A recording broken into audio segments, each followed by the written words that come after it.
Este podcast é uma realização O Historiante.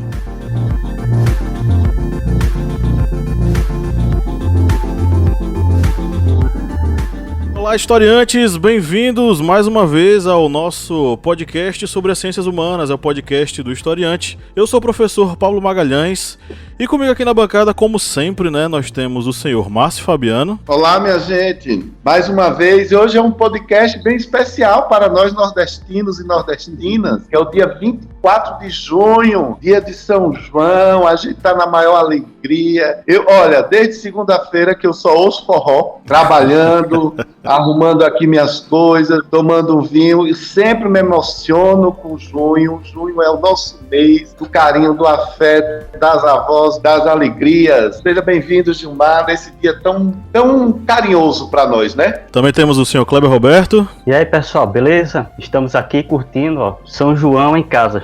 São João na quarentena.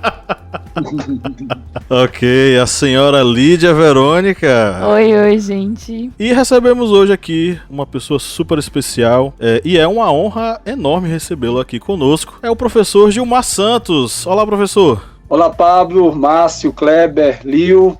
Deixar meu abraço aqui a todos que acompanham o Historiante. É um prazer estar com vocês, agradecer já inicialmente o convite e dizer da minha admiração, dessa empreitada bacana que vocês fazem pela produção de bons conteúdos na área de história, da filosofia, da sociologia, das ciências humanas. Como dizia nos bastidores, sempre que posso acompanho as produções de vocês, então quero aqui de público já parabenizá-los. Muito obrigado e bem-vindo à nossa humilde casinha, Hoje Kleber vai dormir na sala, a gente vai dar o quarto dele pra você ficar à vontade.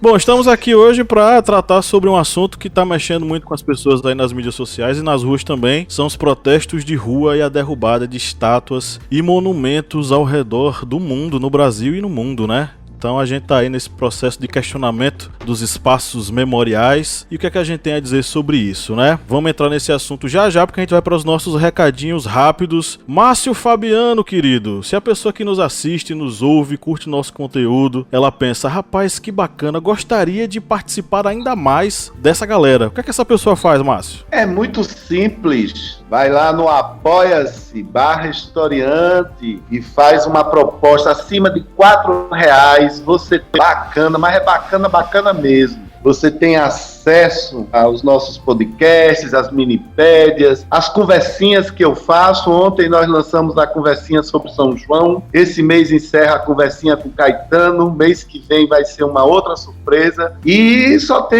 nós indicamos livros, sorteamos livros e temos aí esses convidados que mexem com a gente, com as nossas ideias e nossas cabeças. O Historiante é tudo de bom. É isso aí. Vá lá no apoia.se/historiante e faça o seu apoio e aproveite também, conheça a família Historiante de podcasts. É isso aí, gente. Dá uma passada, uma conferida lá no Arretadas Podcasts, _, a nossa arroba no Instagram, e em toda a plataforma de áudio você pode encontrar nosso podcast disponível para vocês. E nós fazemos parte também do Apoia do Historiante. Então, se você quiser apoiar o nosso projeto, fica à vontade e dá uma conferida no Apoia do Historiante. E também nós temos o correspondente de guerras. Kleber, pelas postagens que você está fazendo, vai ter correspondente novo aí, Temos um correspondente novo e esse vai ser um correspondente bem longo, porque vai abranger tanto o início daquele segundo esforço dos aliados para começar a invasão à Itália, e nós vamos ter aquela movimentação política que resultou na queda de Mussolini no poder na Itália em 1943. Conheçam a família Historiante de podcasts, está bombando aí no seu agregador de podcasts preferido. Vá lá que a gente tá por lá, ok? Vamos agora para o nosso editorial e simbora que o assunto aqui vai render bastante.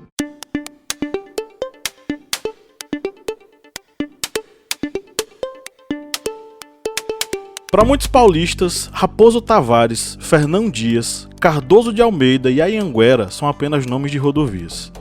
Mas há coisas que nem o asfalto é capaz de esconder. O passado questionável de nossa história.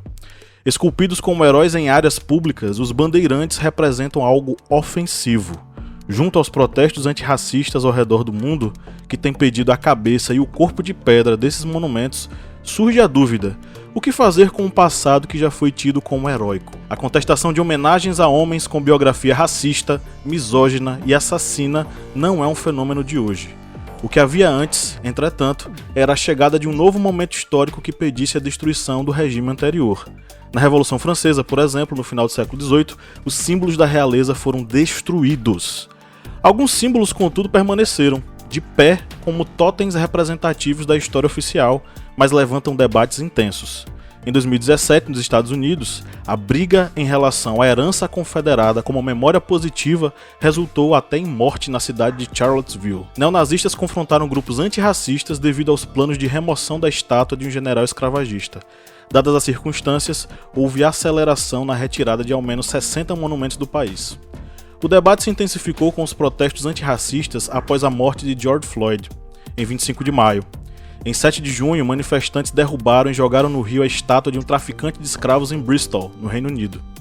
Na Bélgica, que vem tentando se retratar com o Congo, houve a queda da estátua do rei Leopoldo II, responsável pelo extermínio de congoleses no processo de colonização. Aqui no Brasil, um dos monumentos contestados é a estátua de Manuel de Borba Gato, assinada por Júlio Guerra, no bairro de Santo Amaro, em São Paulo. O genro de Fernão Dias não se distinguiu de seus colegas bandeirantes, mas em um texto no próprio site da prefeitura, é afirmado sem as devidas explicações que se trata de uma homenagem polêmica desde sua inauguração em 63, quando houve, meus queridos, olha só, um desfile com pessoas populares vestidas de bandeirantes, índios e, entre aspas, damas antigas. É algo risível. Os bandeirantes são o velho oeste americano no Brasil. Assassino, genocida, traficante são alguns dos títulos que podemos identificar na biografia de Borba Gato, que ao final da vida ganhou da coroa o cargo de juiz ordinário. Erguer um monumento em sua homenagem é também elegê-lo como exemplo, um marco, um personagem mítico. Não é preciso pensar muito para compreender o que há nisso. A escolha de dirigentes paulistas e brasileiros em construir uma memória voltada para o elogio ao dominador branco racista. Uma memória coletiva baseada no triunfo de Bandeirantes é uma memória colonizada, subalterna, dominada. Onde estão os indígenas, os negros e todos os grupos sociais excluídos dessa memória dita oficial? Mas eu já tô me alongando demais. Dá para aturar monumentos como esse em nossa sociedade, gente?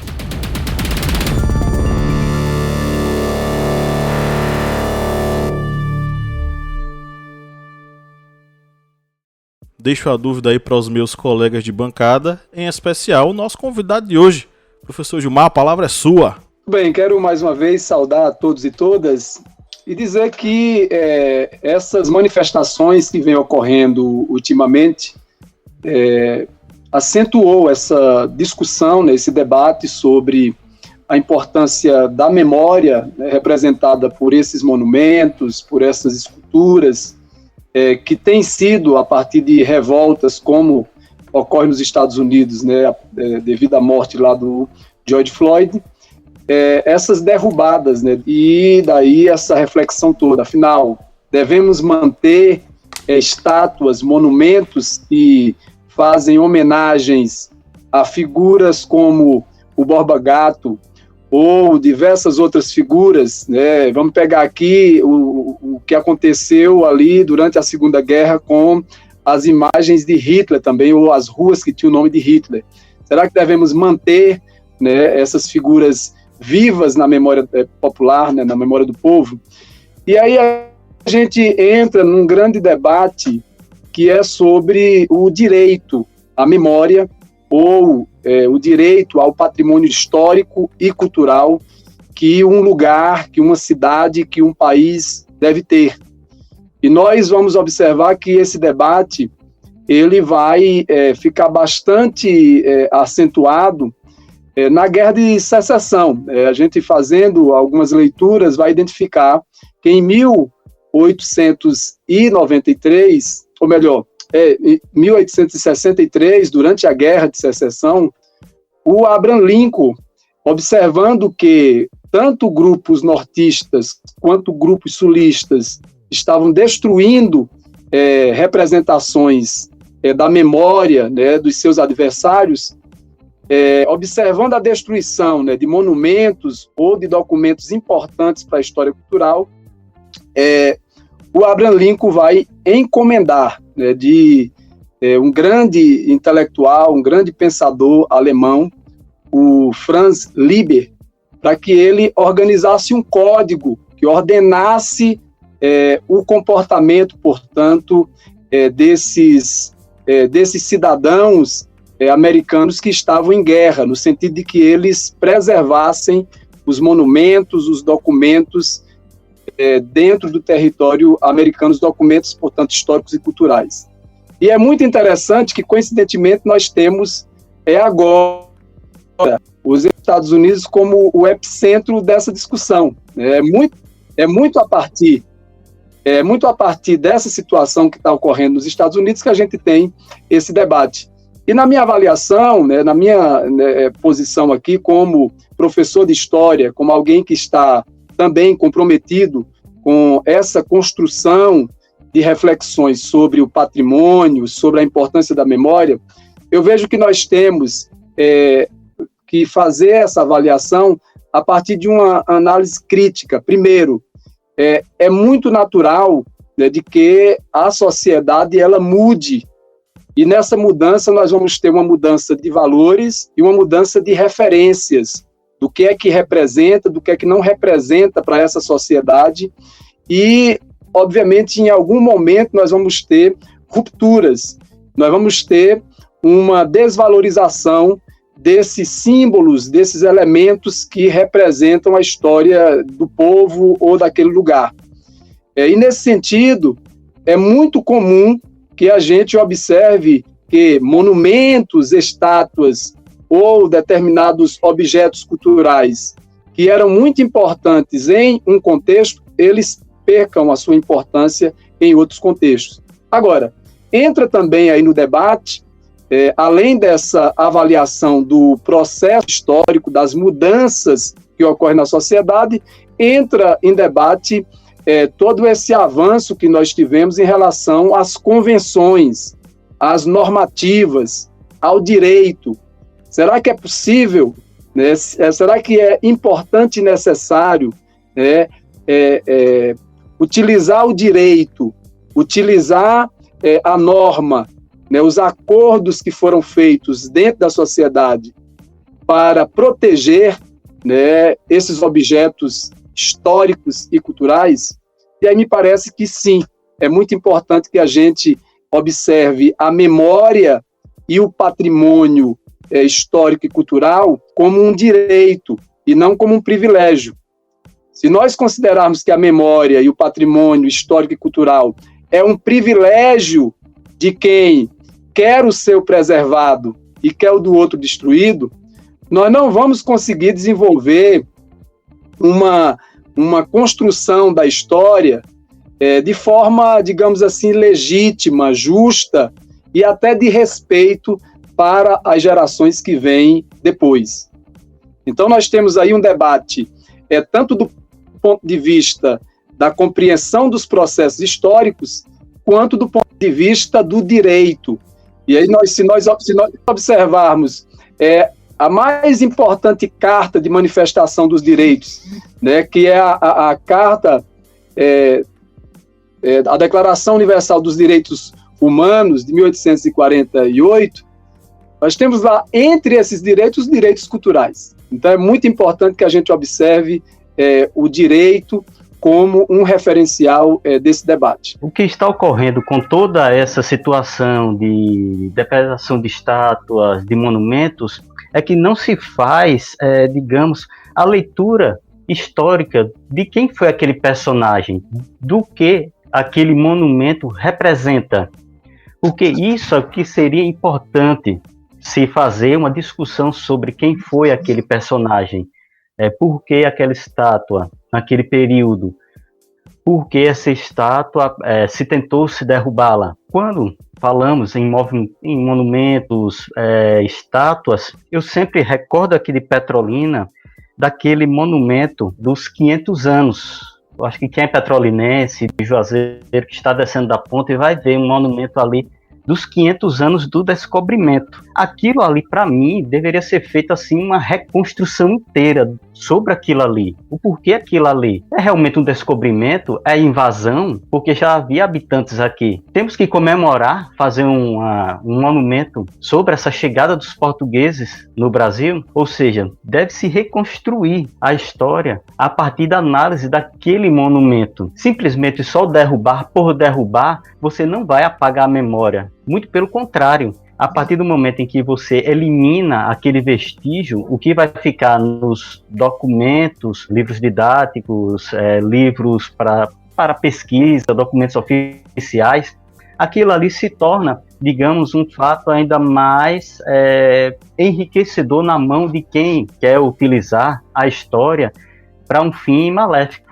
Porque vai utilizar o argumento da depredação de um patrimônio artístico, de uma obra artística, e vai utilizar toda uma ferramenta de documentos, de livros, para tentar reconstruir a ideia daquele personagem. Porque isso, infelizmente, está ocorrendo na nossa história. Essa narrativa, essa reconstrução histórica, sem análise de quem foi o personagem, sem análise do que aquele personagem representou na história. Temos, por exemplo, um personagem que eu acho que muitas cidades têm bustos dele, estátuas dele, que é Duque de Caxias. Que o Duque de Caxias, o Luiz Alves de Lima e Silva, ele tem esse título de Duque de Caxias por causa da tomada da cidade de Caxias, no Maranhão, durante a balaiada. Muita gente pensa, Caxias é só no sul, só no Rio Grande do Sul. Não, no Maranhão também tem uma cidade que era uma vila chamada Caxias, e durante a balaiada essa cidade se tornou, digamos, a sede do movimento rebelde. E o Luiz, ele ainda era um oficial, ele não era o duque ainda, ele veio só receber esse título devido a essa intervenção na balaiada, e a intervenção dele foi um massacre. Historiadores levantam que até cerca de 10 mil pessoas morreram durante um movimento para debelar a revolta. Ou seja, a gente, se vê uma estátua do Duque de Caxias, a gente vai tentar contextualizar o porquê ele recebeu esse título de Duque de Caxias, ou simplesmente iríamos derrubar e fingir que a história vai ser reescrita e apagada com essa derrubada. Eu acredito que é muito mais prático tentar se reconstruir a história, mostrar quem foi aquele personagem, o porquê daquele movimento, a partir da análise dessas estátuas, desses monumentos. Como exemplo, posso citar dois. O Muro de Berlim. O Muro de Berlim ele não foi totalmente derrubado. Há seções ainda inteiras que servem tanto para exposições artísticas, como também para contar a história do que foi o Muro de Berlim. E o outro é em Hiroshima, que eu até anotei aqui, que é a cúpula de Genbaku, que foi a cúpula que agora é o Memorial da Paz de Hiroshima, que ele foi inaugurado para a exposição comercial da Prefeitura de Hiroshima em 1915. E quando teve a detonação da bomba, logicamente arrasou a cidade, mas essa cúpula, ela mesmo destruída, permaneceu de pé o prédio. E olha aí a discussão. Quando se demoliu, que ainda estava de pé para refazer a cidade, a população de Hiroshima ficou dividida entre demolir a cúpula ou mantê-la para ser um símbolo do que foi o ataque, digamos, um símbolo da paz. Em 1966 se decidiu-se manter a cúpula, simbolizando esse memorial da paz. Ou seja, trazendo a história do que foi o ataque nuclear contra Hiroshima. E aí nós temos essa perspectiva de monumentos, de estátuas, monumentos que podem ser utilizados para recontar a história e não tentar destruir, apagar a história sem que ela seja mostrada como ela realmente foi. Eu concordo com essa linha de raciocínio do Kleber sobre a questão de recontar a história a partir do que já existe, né? Do que já foi contado, novas perspectivas, né? Enfim, eu morei na cidade do Hitler, né? Que ele nasceu na Áustria e a casa dele era um patrimônio, né? Histórico e era usado, por muitos anos foi usado como centro social para pessoas com deficiência. E o interessante é que na porta da casa dele tinha uma pedra, uma rocha muito bonita e tinha escrito: aqui nunca mais o fascismo. Então assim, aquela casa era marcada todo mundo sabia, obviamente, quem era, porque fazia parte da história da cidade, e inclusive é uma vergonha para a cidade que eles sejam a cidade do Hitler, e eles também não falam o nome do Hitler. E na porta da casa tinha lá a pedrazinha informando que ali era um prédio histórico, era um prédio importante, né, relativamente pela história, né, era relativo a sua existência, mas ali eles repudiavam a existência da pessoa, né, que fazia referência àquele prédio. Eu achava isso muito interessante, porque até então, né, eu morei lá em 2014, 2015, e aí isso não era ainda uma coisa discutida, pelo menos eu não via sendo muito discutido aqui no Brasil sobre essas questões dos monumentos aqui, né, de uma forma tão mais popular, né, digamos assim.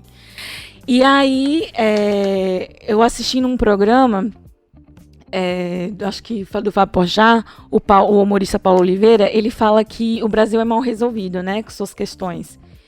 E ele fez uma comparação com a Alemanha.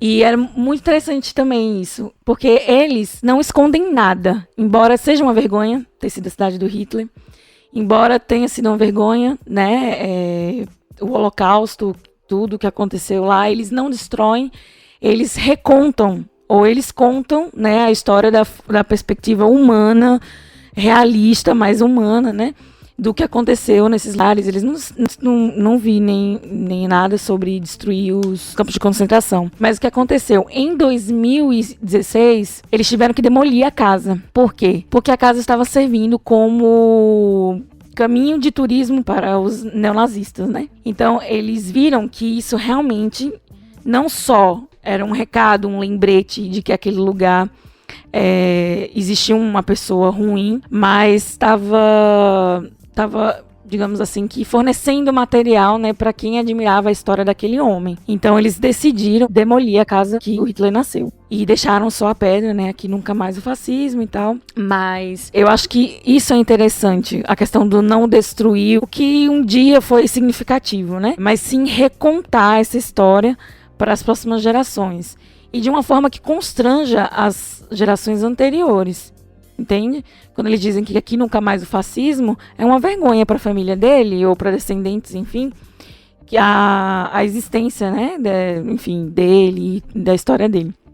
Então, eu acho que seria mais educativo não só recontar a história, mas, por exemplo, monumentos e bustos de homens que foram perversos, né, ao longo da sua história, sejam refletidos de forma vergonhosa, porque as pessoas tinham vergonha daquilo ali. Como eu citei, né, que eles tinham vergonha da casa do Hitler. Olha, eu tô ouvindo aqui vocês, desde que a gente escolheu esse tema, algumas coisas interessantes aconteceram comigo. Por exemplo, eu acho que nós somos feitos de símbolos e de memórias. Mas antes de falar disso, eu comecei a questionar o nome da minha rua. Eu moro em Juazeiro, no centro, numa rua chamada Quintino Bocaiúva. E acredite, Gilmar, que eu dei uma gulgada dias atrás. Eu digo, antes da gente escolher esse tema, inclusive, eu digo, deixa eu saber por que minha rua se chama Quintino Bocaiúva. Eu, com 49 anos, não saberia dizer. Quintino Bocaiúva foi um senador gaúcho que defendeu a República. Aí eu disse, valeu, Quintino, foi massa você ter defendido a República,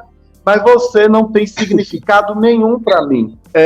Talvez, Gilmar, porque eu sei que você é um vereador militante e que briga, no bom sentido, por outras ideias, por um mundo mais sensato, mais representativo, porque não é representado, está na hora da gente começar a pensar, inclusive, isso. Quem homenageamos nos nossos logradouros? Sim. Eu preferia que minha rua se chamasse algum juazeirense que não tivesse sido brilhante, mas que fosse uma pessoa significativa do meu entorno. Aqui próximo tem um mercado. Há 2 semanas morreu um dos comerciantes, seu Dudu, que era uma grande figura. Por que não a minha rua se chamar seu Dudu? Então são coisas que a gente vai pensando. Mas eu quero voltar a símbolos e memórias, principalmente porque eu estou adorando, Gilmar, eu gosto muito de pirraçar Kleber e Pablo, porque eles são historiadores como você, e eu fico isso, e vocês têm que pensar nisso e dar resposta nisso também. Por exemplo, quando nós vemos um jovem universitário com uma camisa com a imagem de Che Guevara, eu entendo aquele símbolo. ele está querendo me dizer, sou jovem, sou militante, quero um mundo feito a partir de um pensamento de esquerda, né? Está bem claro para nós. Pode até ser que ele nem saiba realmente da importância ou do processo que se gerou o Che Guevara, mas ele está querendo se demonstrar ali. Lídia falou da questão de Hitler, e eu me lembro também de quando eu morei em Berlim, que me impressionava muitíssimo os monumentos lá que haviam em Berlim, né? Berlim é uma cidade que hoje deve ter uns 800 anos, quase 800. Eu morei lá 20 anos atrás, 25 anos atrás, e aí eu ficava impressionado, porque, por exemplo, em relação ao nazismo, eles têm lá uma praça, um monumento que é emocionante, que é uma biblioteca que fica iluminada, ela fica no chão, é um buraco no chão, ela é feita lá, eu não sei o nome, eu esqueci agora, ela fica sempre acesa, você está caminhando por essa praça, você para e vê. Aquilo foi uma homenagem, porque os livros vários livros, autores foram queimados durante a ascensão do nazismo. Isso daí, aquilo me impactava muitíssimo. Uma outra coisa que a gente precisa reforçar nesse debate. Em Buenos Aires, tem a estátua da Mafalda, aquela fofa. Não é? Aliás, quando eu fui lá, estava uma fila enorme, não tirei uma foto abraçado com ela, que eu digo, Mafalda, querida, eu te amo, mas minha cultura pop vai esperar uma fila imensa. Esses símbolos, essa história que precisa ser recontada, é recontada a partir de onde? Gilmar, Kleber, faço essa pergunta a vocês.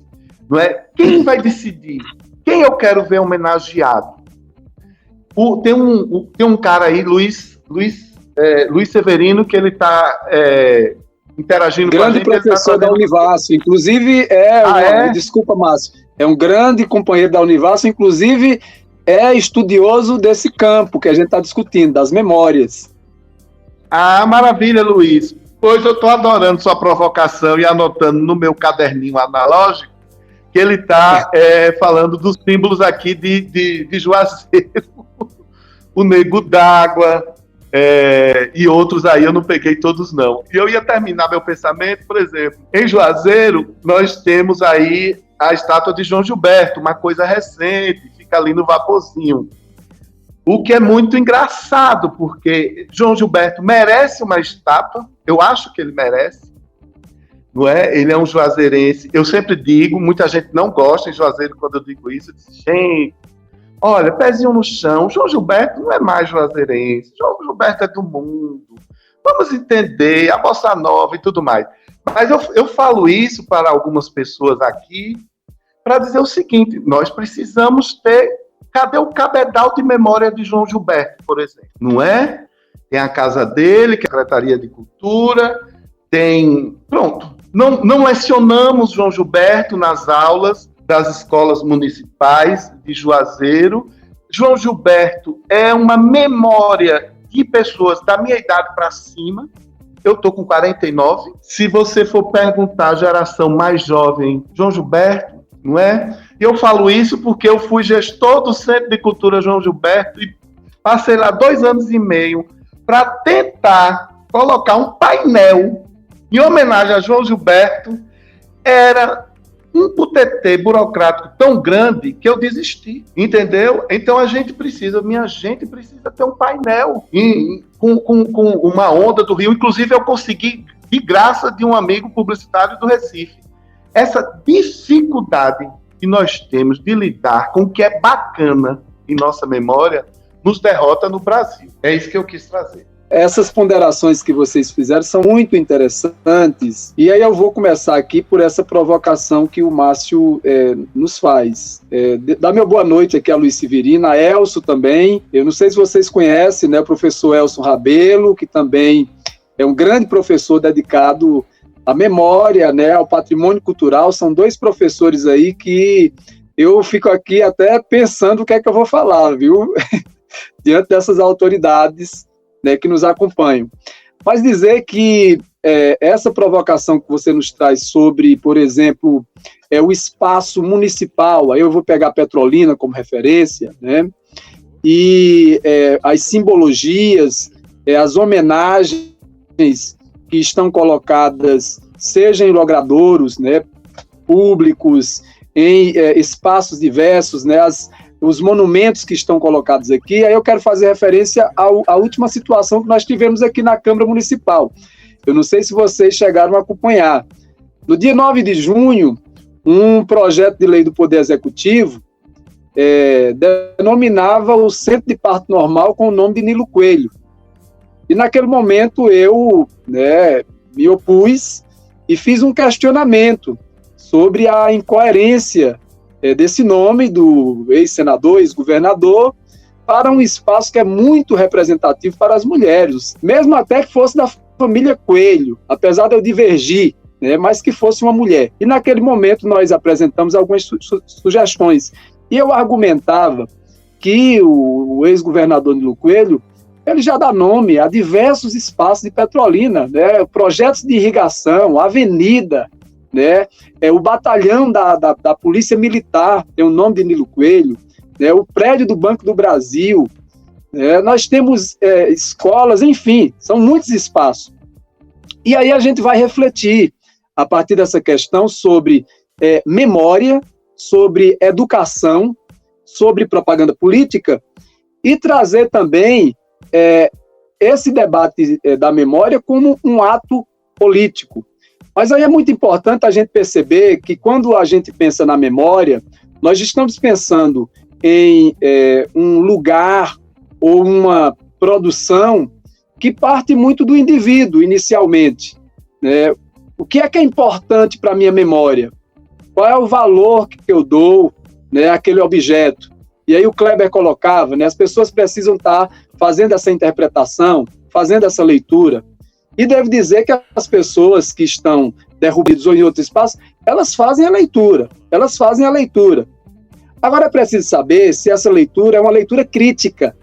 Porque a leitura, ela pode vir, né, orientada por uma ideologia, ela pode vir orientada, né, por um fanatismo, ela pode vir orientada por um equívoco sobre o que é o direito à cidade, porque aí passa por isso também. Quando a gente pensa no direito à cidade, nós estamos pensando no direito de conviver com a diversidade, com a divergência. É aí que entra toda uma política de Estado para estabelecer o valor de qual monumento deve ser referência para o conjunto da cidade. Quais nomes devem ser homenageados para orientar essa cidade. É possível que a gente, por exemplo, tire de uma praça central, cidade de São Paulo, a imagem de Borba Gato, né? E coloque essa imagem, essa estátua, esse monumento em um outro local que não tenha a devida visibilidade e influência sobre a cidade, colocando naquela praça onde estava a estátua de Borba Gato uma outra que represente a democracia. É possível, depende do debate que essa sociedade e do compromisso que esse governo tem com a memória coletiva e quais valores esse governo quer apresentar para essa sociedade. Por exemplo, quando nós pensamos a família Coelho em Petrolina, o que a família Coelho coloca em tantos espaços públicos os nomes dos seus familiares? Ora, existe aí uma mensagem de poder, existe uma orientação do poder, né, que está por sinal, dominando essa cidade há mais de 60 anos. E aí vem também os processos de educação. A nossa população, no geral, ela é muito mal educada, né? E ela é mal educada a partir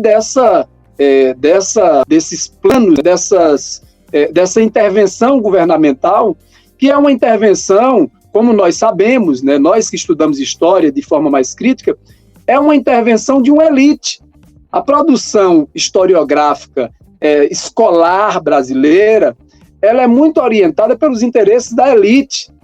Muitas vezes a elite simula nos conteúdos da história, nos conteúdos, né, didáticos, simula uma democracia, uma diversidade, uma valorização da cultura, mas na prática nós sabemos como é que isso tem sido conduzido dentro dos espaços escolares. As crianças, no geral, debatem pouco, os professores não têm formação, né, adequada, né, há uma precarização do trabalho do professor, e tudo isso vai implicando sobre a forma de interpretar o mundo, de interpretar os símbolos, de dar sentido às coisas.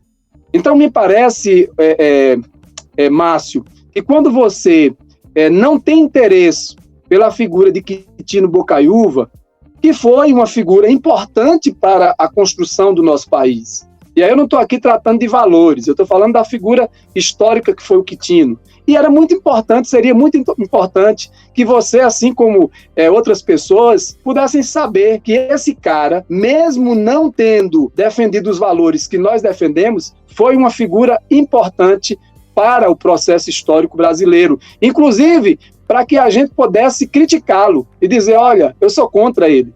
Mas, no geral, há um apagamento da nossa memória, né, de forma intencional, oficial, que nós temos muita dificuldade para se aproximar, né, desses valores, dessas figuras, e, consequentemente, nós vamos corroborando com a intenção do Estado. O Estado nos quer, cada vez mais, deseducados, ignorantes em relação a toda a construção histórica da nossa sociedade, que é uma construção histórica baseada em muita violência, em muita invisibilidade de pessoas importantes e de uma exclusão do nosso povo desse debate sobre o patrimônio histórico e cultural, né? Se você pergunta à população se a nossa população tem memória, tem memória. Agora, se pergunta se essa memória da nossa população ela é valorizada pelo aparato do Estado, a gente vai observar que isso vai ficando muito distante. O Estado vai valorizando essas oligarquias, como é o caso da oligarquia Coelho aqui em Petrolina, e deixando de lado tantas histórias. Se a gente for ali na comunidade da Ilha do Maçangano e for lá conversar com Dona Amélia, nós vamos ter história para dedéu, e as histórias mais extraordinárias. E isso não é valorizado, né, pela história oficial, até porque a história oficial não tem interesse, né, de que o povo preto, o povo indígena, o povo das periferias, as comunidades rurais, elas têm um protagonismo. Então passa um pouco por isso. Pois é, Gilmar. Desculpa estender um pouco, gente. E aí, não, sua fala foi perfeita. E aí o que eu queria falar é o seguinte: essa questão dos espaços memoriais é uma questão que precisa ser debatida a partir do seguinte princípio: espaços memoriais são construções. São construções que correspondem aos interesses de quem? Os espaços memoriais durante muito tempo foram espaços onde as elites elas reproduziram sua dominação. Aí se a gente for pensar, imagina agora pessoas irem às ruas quebrarem esses monumentos. Primeiro, esse ato de quebrar os monumentos não é um ato ilegítimo. Vamos repensar aqui, por exemplo, a questão da Bastilha na Revolução Francesa. Imagina, a Bastilha era um espaço já há muito tempo não utilizado para o que ele deveria ser utilizado. Ele era apenas um depósito de armas e uma prisãozinha com 1 ou 2 lugares. Mas ele era um símbolo da dominação da monarquia e do antigo regime. O que aconteceu? As pessoas foram lá e derrubaram a Bastilha. Né? Ninguém fez petição, o Lidia está dizendo aqui que fizeram petição online. Ninguém fez petição online, as pessoas foram lá e quebraram e derrubaram a Bastilha. Sim. Quando a gente fala, por exemplo, de pessoas que destruíram determinado monumento, determinada estátua de um escravagista, de um racista, de um fascista e jogaram em algum lugar, elas não fizeram isso partindo do nada. Elas fizeram isso partindo das representações que elas construíram em torno desse espaço memorial.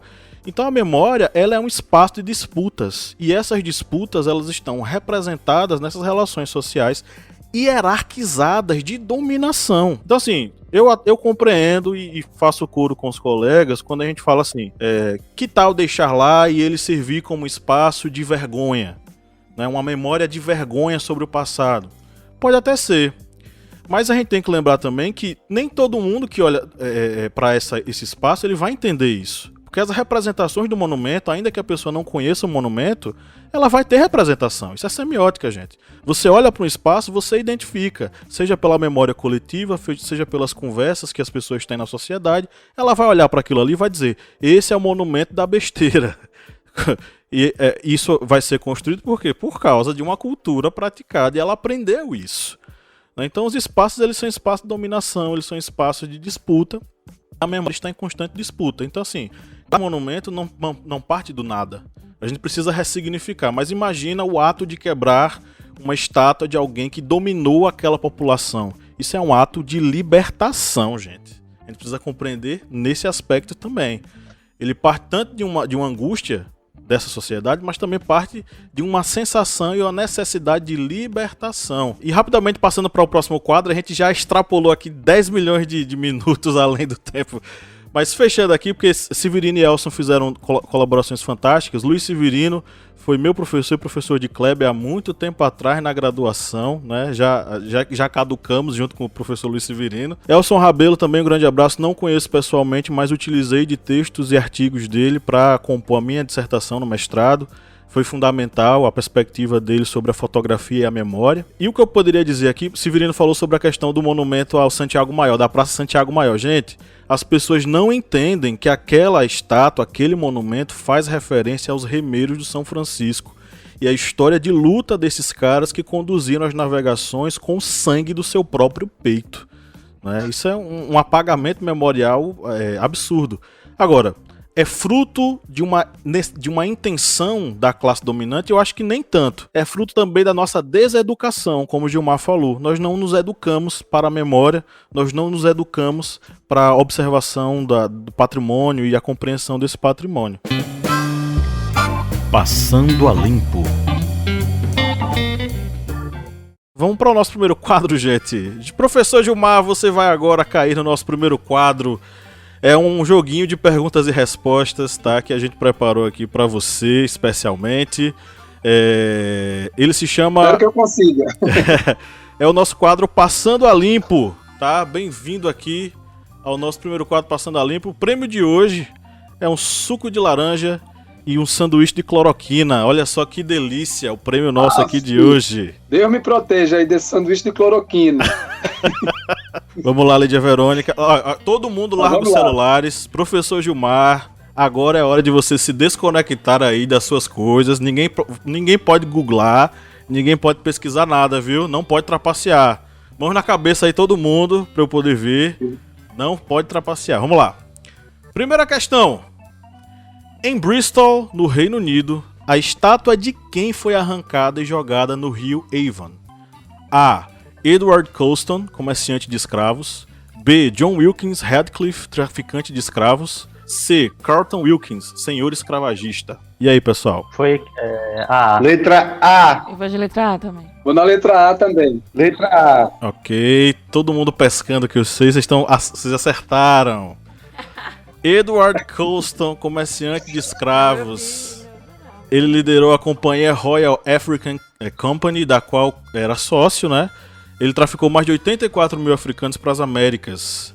Desses, mais de 19 mil morreram durante a travessia. A estátua dele foi pichada, foi depredada, arrancada. E afundada. Eis aí a revanche da população britânica.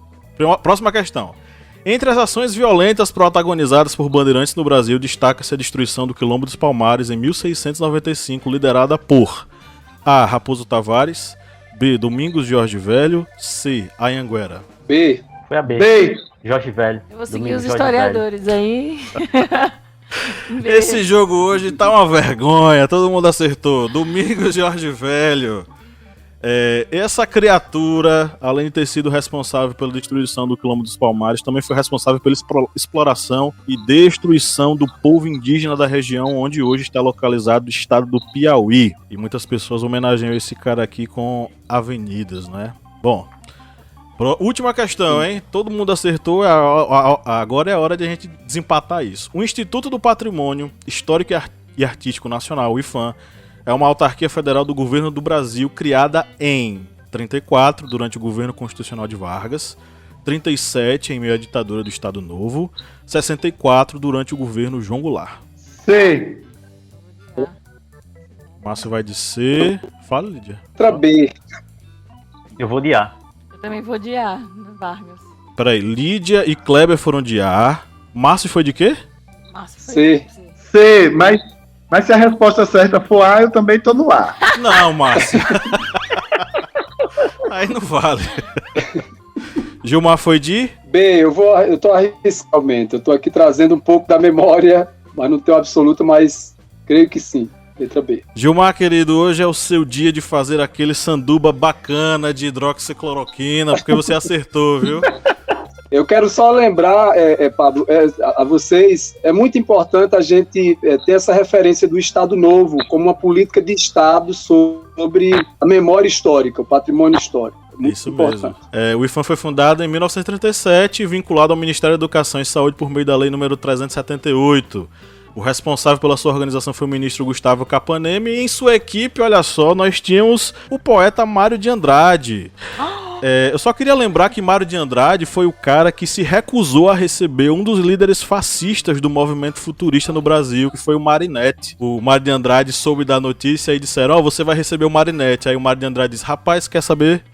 Eu vou tirar umas férias ali, eu volto já. E nunca mais voltou para receber o cara. Deu um perdido no Marinetti. Ok, então, Gilmar, receba o seu suco de laranja, o seu sanduíche de cloroquina. Olha Poxa. só que delícia! Maravilha! Vou passar essa quarentena mais forte e resistente.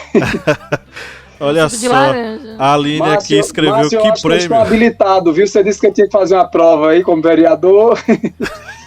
Para retomar a atividade em sala de aula. Você já usa isso na campanha. Pois então. Ah, é? Então tá.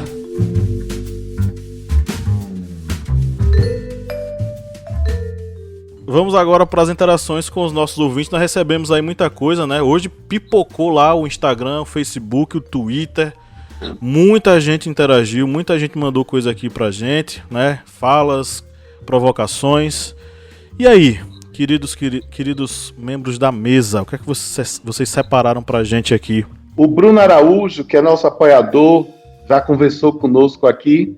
Ele traz uma pequena provocação. Essas estátuas representam quem? Feitas por quem? A história é dinâmica. Acho que é um resumo do que nós conversamos aqui. Eu gostei aqui do @Thomas Cavendi SH5. Essa é a arroba dele, né? É Igor Souza de Santos, São Paulo. Ele fala aqui, faz uma estátua do povo derrubando a estátua. Pronto, resolvido. É uma forma de recontar, né, a história. É uma boa saída pro debate. Reconstruindo a história, né? Ou recontando, né? Com certeza. O Rafael E. Lopes, que gravou live recentemente com a gente também, gravou um podcast, perdão. Rafael é de Brasília, e é da casa já, né? O arroba dele é Rafael E. Lopes. Bom, ele falou aqui, se representam responsáveis pela perpetuação da injustiça, tem mais a que serem derrubadas mesmo. Então, é o que Paulo falou aqui agora, né? Sobre essa questão, né? Da gente... Se a gente tá revoltado, né? Se a gente não gosta do que aquilo representa, que a gente acabe, né, com essa imagem, a questão da referência dos símbolos e semiótica, né? Vamos aqui para um comentário que também foi no History, que foi um comentário do professor Alan Chaves, que é de Carnaubal, no Ceará. E ele sempre está participando, é nosso apoiador, e ele comentou o seguinte, muito complicado, pois os monumentos, independentemente do contexto histórico, fazem parte. E é isso que nós até comentamos aqui, que os monumentos, mesmo independentes da situação, o porquê foram feitos, eles vão fazer parte daquele contexto histórico. E como já dito, deve ser feita uma releitura crítica sobre o que foi aquele monumento, aquela estátua, o que ele representou. Com relação a ao comentário das pessoas, fazer uma estátua das pessoas derrubando a estátua, essa foi uma proposta de Banksy com relação à estátua em Bristol. Ele deu essa proposta de pegar a estátua lá, que está lá no fundo lá do rio, não sei se é rio, foi lago, mar, e resgatar a estátua, colocar ela de novo no local onde estava, fazer estátuas de bronze no tamanho real dos manifestantes e colocarem eles como se estivessem puxando novamente a estátua para o chão. E isso seria realmente uma forma de recontar a história, porque se alguém olhasse aquele monumento com pessoas estátuas de bronze de um tamanho real, puxando outra estátua e alguém comentasse o porquê disso, aí se contaria, faria uma releitura crítica da história. Esses estátuas estão representando manifestantes que estavam lutando em movimentos democráticos, e eles estão derrubando essa estátua porque ela simboliza isso. É uma releitura interessante do que digamos, esses fatos dessas estátuas e esses monumentos. Eu só queria fazer uma rápida observação, Lio, sobre essa visão de que a gente, destruindo as estátuas, os monumentos, a gente se liberta. Me parece que a gente corre sério risco de ter, mais uma vez, aquilo que eu colocava, a memória como um privilégio de um grupo, e não como um direito, né, de todos, um direito cultural, a compreender o que aconteceu e dar um significado a esses objetos a partir de uma política de Estado e de uma política cultural, educacional. E nesse sentido, é muito importante que a gente, por exemplo, observe que nos países onde o nazismo ceifou ali milhões de vidas, nós temos espaços de referência para se compreender o nazismo. Nos países onde a dominação colonial ceifou também milhares de vidas, nós temos também referências da história colonial, para que as pessoas compreendam quem foram esses personagens. Porque aí a gente pode correr um grande risco, por exemplo, do que a Al-Qaeda fez, né, no Oriente Médio, no Afeganistão, com os budas, né, ou o Estado Islâmico, em Timbuktu, né, quando destruiu diversos monumentos em nome da religião, em nome, né, de um fanatismo, porque aqueles símbolos não representavam, né, aquilo que eles defendem, etc. Então, talvez seja esse aprofundamento. Então, talvez seja esse aprofundamento. A destruição de símbolos passa por esse debate da democracia. É possível conviver com as diferenças, né? E aí, sim, eu penso que dentro do campo das diferenças é preciso estabelecer valores.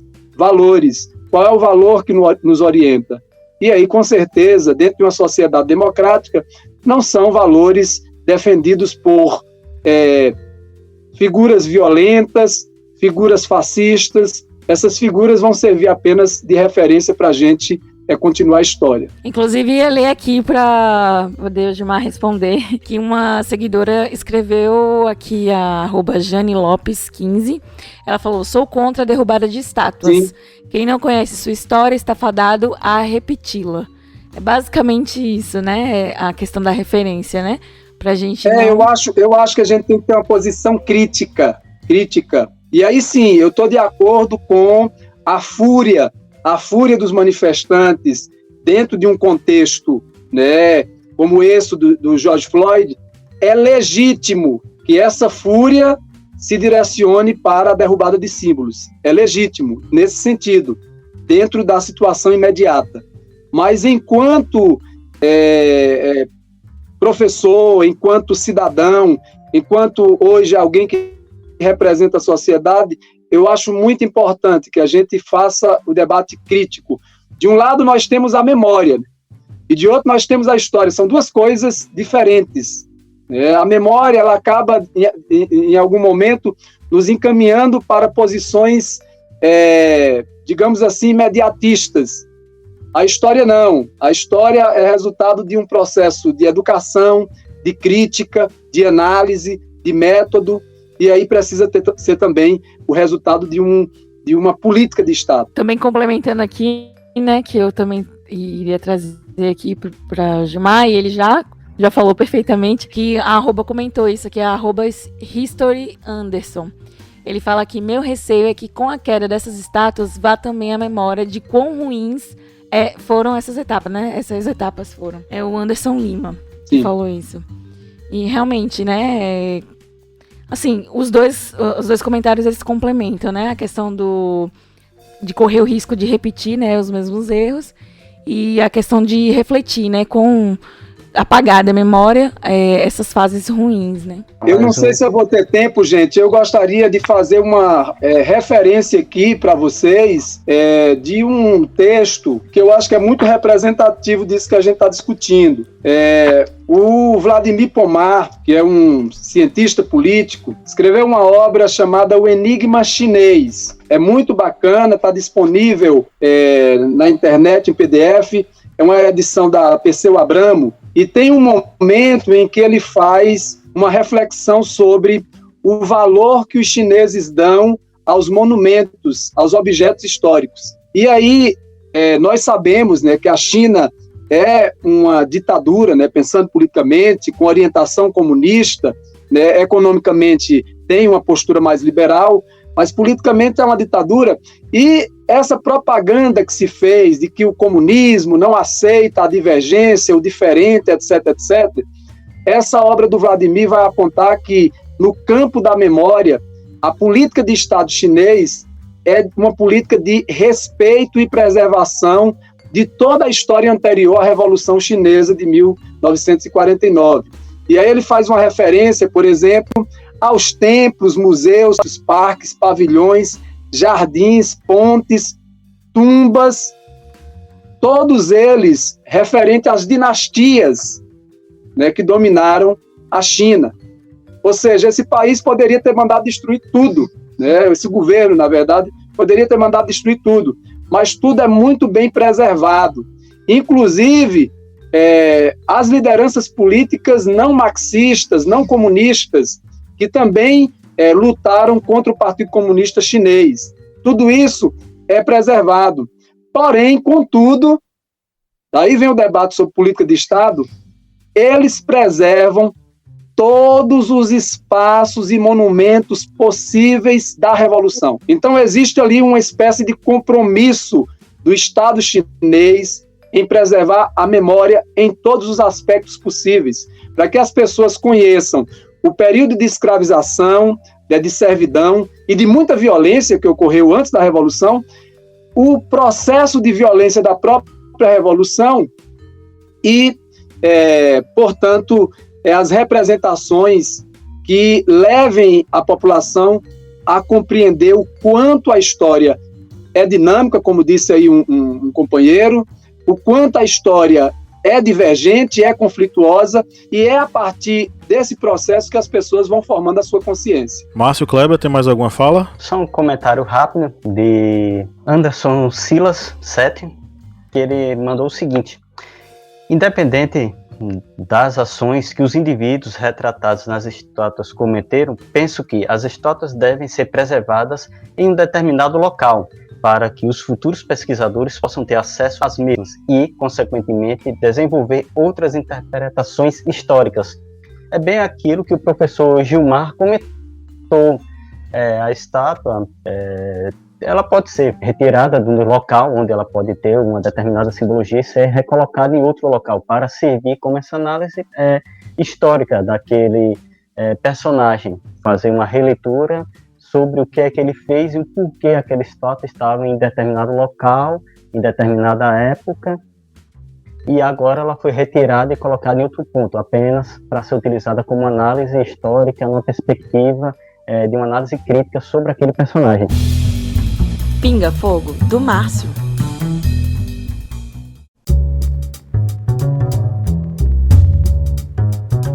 Jogue duro, Márcio. É o Pinga Fogo. Pronto, Gilmar, é só para você entender. De vez em quando a gente faz um Pinga Fogo.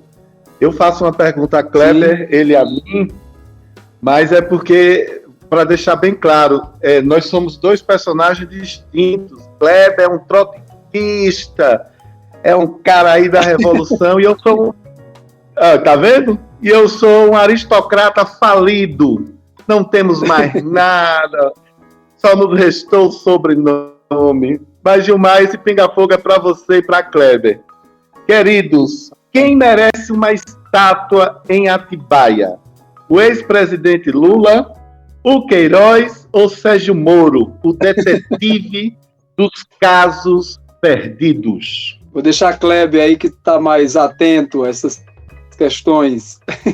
Bem, Lula, ele Já todo mundo viu que não tem nada em Atibaia. Eu acho que ficaria meio sem sentido uma estátua lá.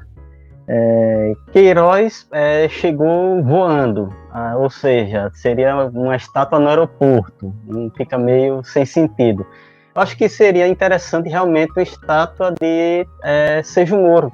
Uma estátua assim, com ele, com os olhos vendados, sem saber o rumo que ele estava tomando naquele momento em que ele literalmente deu com os burros na água e levou o Brasil a essa situação que nós estamos hoje. Então, Márcio, posso responder?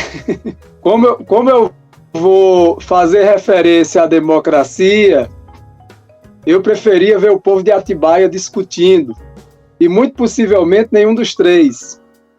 O povo de Atibaia ia exigir um debate muito possivelmente mais crítico, e eu penso que a população precisa entrar nesses debates sobre qual é a representação, qual é o personagem, qual é o significado que vocês tanto colocaram aqui, exatamente para que o povo não seja, de alguma forma, assaltado na sua memória, né, seja invadido, né, no seu processo de construção histórica, por uma... aí nós temos tanto os governos com as suas elites, mas temos também todo um aparato midiático hoje, né, que vai transformando essas figuras, né, em salvadores e vão cada vez mais fragilizando, esvaziando a força popular. Eu sou petista, como vocês sabem, sou lulista também, tenho um profundo respeito pelo presidente Lula, né, mas sou crítico do lulismo, sou crítico, né, dessas referências personalistas. Eu acho que a gente precisa cada vez mais aprofundar o debate com o povo sobre o direito à memória, o direito ao patrimônio e essa representatividade. E nesse sentido eu deixaria com o povo, Márcio, né? Eu gosto da indicação ali crítica do Kleber, eu deixaria o povo ferver nesse debate. Valeu! Dicas culturais.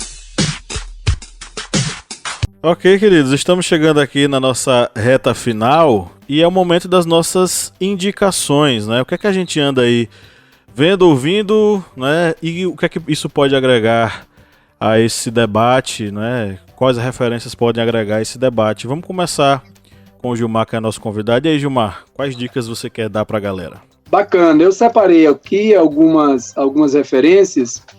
Uma é um livro que eu acho assim, deveria ser obrigatório para estudantes que estão aí dedicados a entender o país, que é A Formação das Almas, o Imaginário da República no Brasil. É uma obra do professor José Murilo de Carvalho. E essa obra, Márcia, já que você falou de Quitino Bocaiúva, o Quitino aparece aí, né, no debate sobre as construções simbólicas. Olha aí, ó.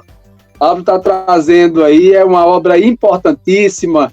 Essa construção do herói nacional, que é o Tiradentes, está muito presente nessa obra, sobre as simbologias das nossas bandeiras, por que o Deodoro acaba se tornando essa figura, né, tão festejada cicamente. Então, a Formação das Almas é muito importante para a gente entender, né, essas construções simbólicas do nosso país.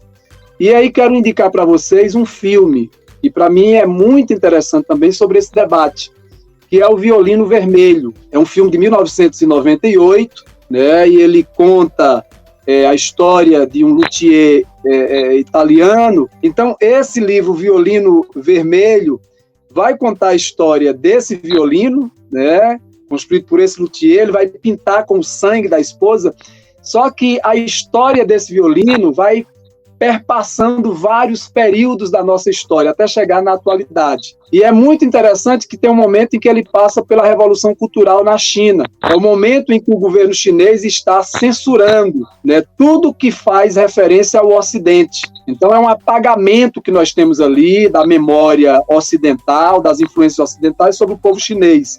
É uma das partes do filme e é muito interessante para esse debate sobre memória, sobre a importância dessas representações. Tá?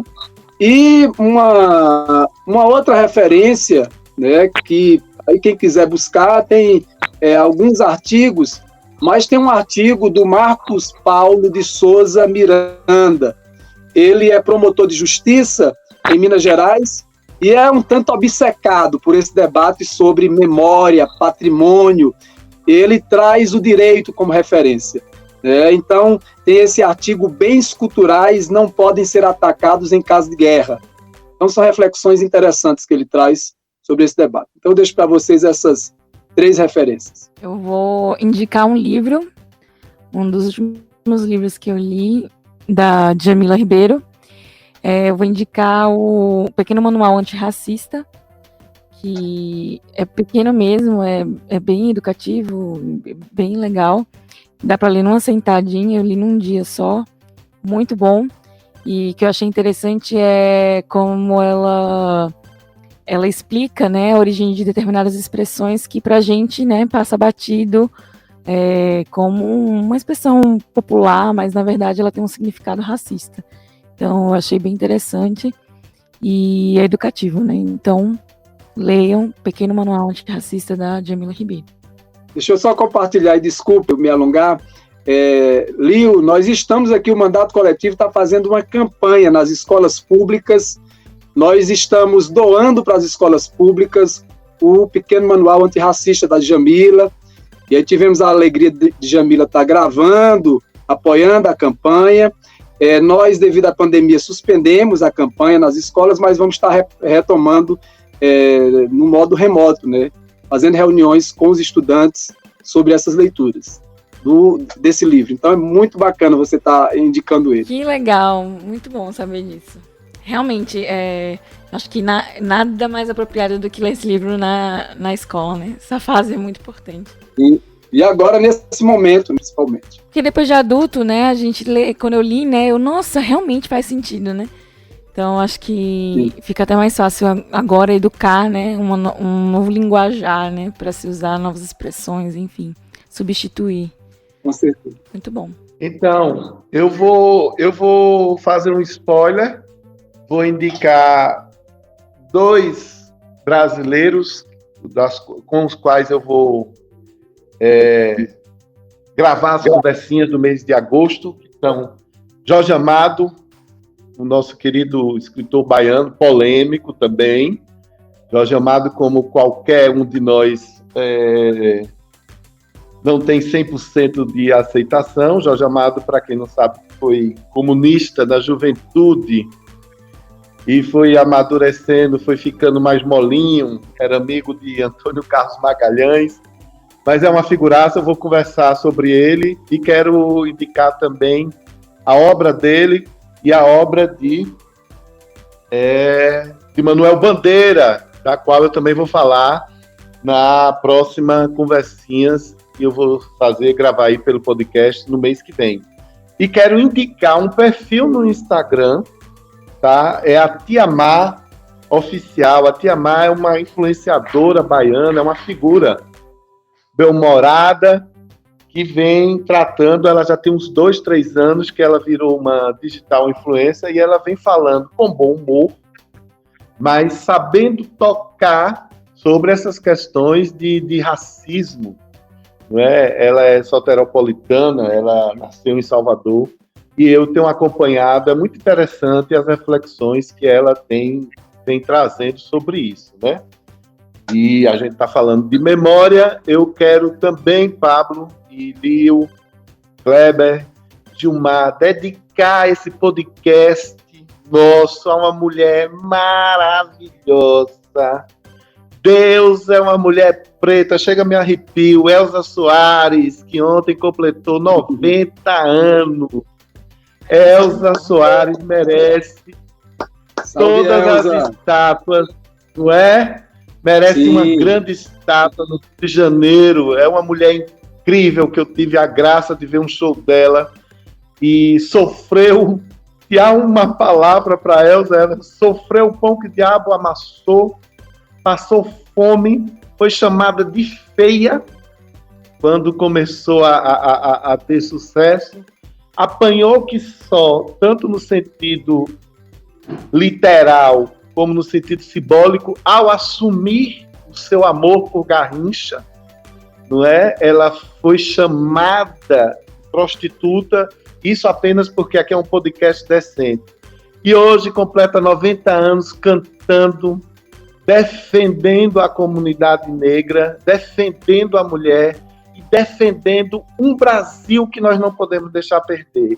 Gente, eu confesso a vocês que estou arrepiado de falar de Elza, mas ela merece toda a nossa admiração. Podcast dedicado a Elza. As minhas indicações, eu vou indicar um livro, vou indicar o livro Letter, que é do escritor, que ele é escritor, professor de linguística, Harold Heinrich, e ele aborda o seguinte, que é Letter, quem não conhece, faz parte da mitologia grega, é o rio do Hades, e quem entra em contato com esse rio ou bebe da sua água tem um total esquecimento.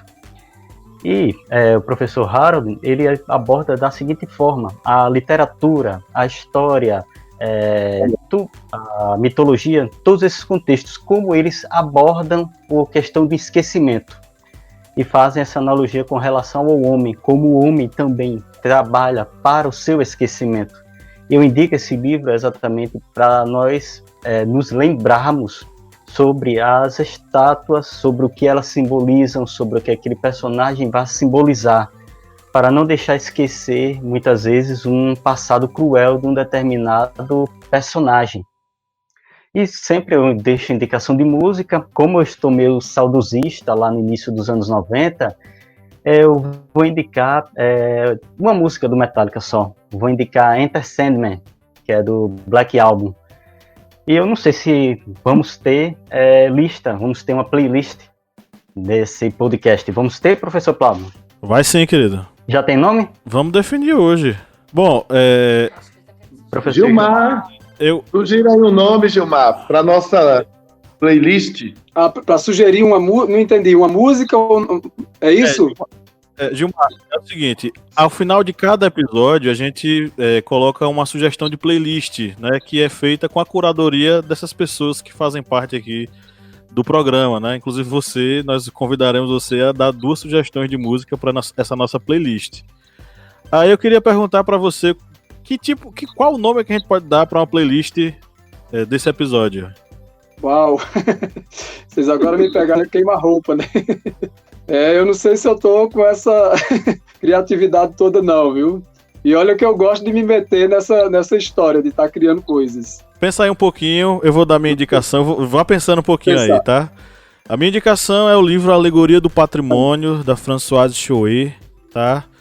Foi uma das bases para a construção da minha monografia e da minha dissertação no mestrado, e ela constrói muito bem, né, a formação do que é o patrimônio, quais são suas perspectivas e análises, né, como é que a gente pode compreender o patrimônio à luz das teorias sobre o assunto. E vou indicar uma série documental que eu estava comentando hoje aqui no podcast secreto com o Márcio, que é o Condenados pela Mídia. Não tem nada a ver com o assunto, mas eu só quero dar com uma sugestão. O que aconteceu com George Floyd já aconteceu outras vezes nos Estados Unidos, e o Condenados pela Mídia mostra, por exemplo, a história de um rapaz jovem que saiu da África para tentar a vida nos Estados Unidos. Ele era um rapaz de família rica na África e abandonou a sua vida confortável para tentar a vida nos Estados Unidos e, enfim, estudar informática e virar um dos caras, né? Enfim, é uma pessoa que trabalha com software e tal. Só que o que aconteceu nos Estados Unidos, na África ele era um rapaz de boa família, com condições e tal. Nos Estados Unidos ele se transformou em apenas mais uma pessoa alvo da polícia norte-americana, mais um rapaz negro vítima da violência institucional. Ele foi abordado dentro... parece uma coisa louca, né? Ele foi abordado dentro de casa. Só para você ver como o negócio não tem nada a ver nada com nada. Ele foi visto dentro de casa, através da janela, pelos policiais. Ele lá dentro estava mexendo nos aparelhos eletrônicos dele. De fora, pensaram que ele estava armado. E ao invés de falar, sei lá, bater na porta para falar com o cara, os policiais deram 40 tiros de advertência, como consta nos autos. Entenda essa advertência como uma ironia minha, tá? 40 tiros de advertência. O rapaz foi fuzilado, os 4 policiais foram levados a julgamento e eles simplesmente foram absolvidos. É uma coisa absurda, mas o documentário mostra... O foco do documentário nem é... Eu não revelei o ponto central do documentário. O ponto central do documentário é como as vítimas elas são criminalizadas através da mídia norte-americana. É um prato cheio aí para você entender como é que isso funciona lá nos Estados Unidos. E são vários casos, tá? Violência racial, violência sexual, violência contra a comunidade LGBT... Tudo isso lá abordado no documentário, tá disponível na Netflix, ok? E aí, Gilmar, já sabe o nome da playlist? Eu colocaria música e memória, 2 pontos. Nem ruim da cabeça, nem doente do pé. Pronto. Beleza, ficou. Vai ser essa a nossa playlist. Eu acho que é razoável aí. Então você que está nos ouvindo aí no seu agregador de podcast ou aqui na nossa live, né? Logo após esse episódio publicado lá no seu agregador de podcast, você pode ouvir a nossa playlist com o nome que Gilmar acabou de falar, que depois eu vou pegar para colocar lá no Mas me diz postagem. Uma coisa, pode indicar uma música? Deve. Ah, é? Agora eu vou puxar a sardinha pro meu lado, né? Eu vou indicar alguma canção que é interpretada pelo Tio Zebá, que é o companheiro Maestro José de Petrolina, chama-se Lute e Faça Amor. Por sinal, é uma canção desse que vos fala. Muito bem, muito bom. Eu gosto assim. Uma playlist autoral, é isso aí. Bom, gente, chegamos ao final de mais uma gravação de podcast. Eu queria agradecer e muito a sua presença aqui. Foi um dia especial para todos nós. Recebemos aqui o professor Gilmar Santos. Queridos, eu aqui agradeço imensamente. Tá? Adorei demais esse bate-papo. Espero que quem está nos acompanhando tenha tirado aí algum proveito. Deixar meu beijo, meu abraço a todos e todas que dedicaram carinho pra gente, e a vocês, né, mais uma vez, parabéns por esse espaço, vida longa ao historiante, tá? E me coloco à disposição, né, para outros momentos, tá? E dizer para vocês que a luta, o questionamento que a gente fez sobre o nome de Nilo Coelho no centro de parto, gerou um lindo movimento de mulheres, e agora o centro de parto vai ter o nome de mulher, né, da auxiliar de enfermagem Maria das Dores, e não do Nilo Coelho. Então, a memória é esse espaço da disputa também, né? Da disputa, né? De a sociedade se colocar e realmente fazer a devida representação da sua história. Então, maravilha e parabéns mais uma vez e muito obrigado pelo convite. Você quer deixar algum link, alguma sugestão de perfis para o pessoal acessar? Ah, bacana. Nós temos, né, no caso do mandato, nós temos o site gilmarsantos.org. Então, quem quiser entender um pouco da nossa luta política em Petrolina, tem muitos conteúdos lá. Temos a nossa página no Facebook, Gilmar Santos, também vereador Gilmar Santos, e no Instagram, né, @vereador Gilmar Santos oficial. Nós estamos com o programa Chame Gente, né, que é uma ação do nosso mandato, sempre convidando algum intelectual, alguma liderança política, para refletir sobre temas de interesse público. Então, indico para vocês, acompanhem lá no nosso canal do YouTube, vereador Gilmar Santos, Mandato Coletivo. Então, espero que vocês possam compartilhar conosco. Mais uma vez, um prazer enorme recebê-lo aqui. Meus queridos colegas de bancada, Kleber, Márcio, minha digníssima esposa Lídia Verônica, muito obrigado mais uma vez por estarem aqui juntos em mais uma gravação. E no 3, vamos dar um tchauzinho? Vamos lá, 1, 2, 3... Tchau! Tchau, gente! Valeu! Massa, brigadão!